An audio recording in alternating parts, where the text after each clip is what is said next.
Hello दोस्तों, जब भी बारिश का मौसम आता है तो हमें आसमान में बड़े बड़े बादलों का समूह दिखाई देता है। लेकिन क्या आपने कभी सोचा है कि इतने बड़े बादल बिना किसी सपोर्ट के आसमान में कैसे उड़ते रहते हैं? यदि आपने हवाई यात्रा की हो या फिर पहाड़ों पर चढ़ाई, तो आपने जरूर देखा होगा कि आप या तो बादलों के साथ होते हैं या बादलों के ऊपर। इतनी ऊंचाई पर होने के बाद भी आप पृथ्वी के गुरुत्वाकर्षण शक्ति में होते हैं।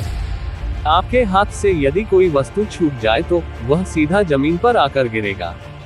लेकिन सवाल यह है कि जब बादल जितनी ऊंचाई से कोई वस्तु जमीन पर गिर जाता है तो फिर बादल क्यों नहीं गिरते? वह हवा में तैरते क्यों रहते हैं? तो ये जानने से पहले हम जानते हैं कि ये बादल बनते कैसे हैं और यह कितने भारी होते हैं। धरती पर मौजूद जितने भी वाटर बॉडीज हैं, जैसे कि समुद्र, ग्लेशियर, नदी, तालाबों में वाटर के इवेपोरेशन के कारण वाटर वेपर बनके ऊपर की तरफ जाने लगते हैं। और जब यही वाटर वेपर वाली गर्म हवा ऊपर उठती है तो यह ठंडी होने लगती है।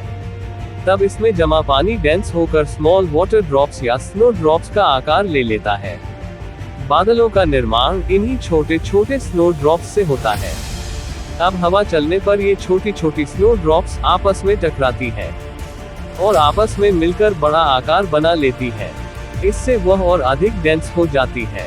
छोटी छोटी बूंदें हवा में रहती हैं और बड़ी बूंदें नीचे आने लगती हैं, जिसको हम बारिश कहते हैं। और जब आप बादलों को धरती से देखते हैं तो आपको लगता होगा कि यह काफी हल्के होते हैं और यह आराम से हवा के जरिए एक स्थान से दूसरे स्थान तक चले जाते होंगे।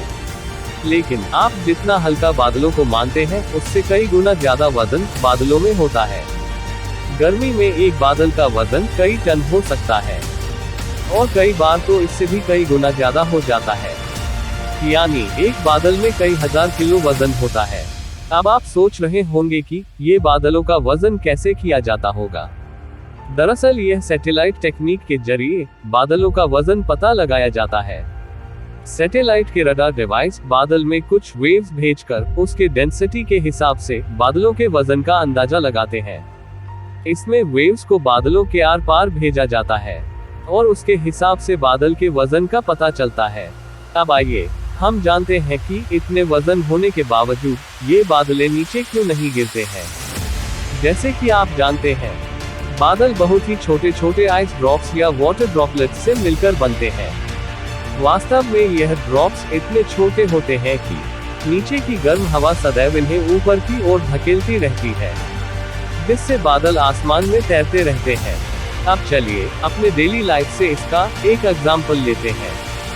जब हम किसी बर्तन में पानी गर्म करते हैं तो उससे भाप निकलती है।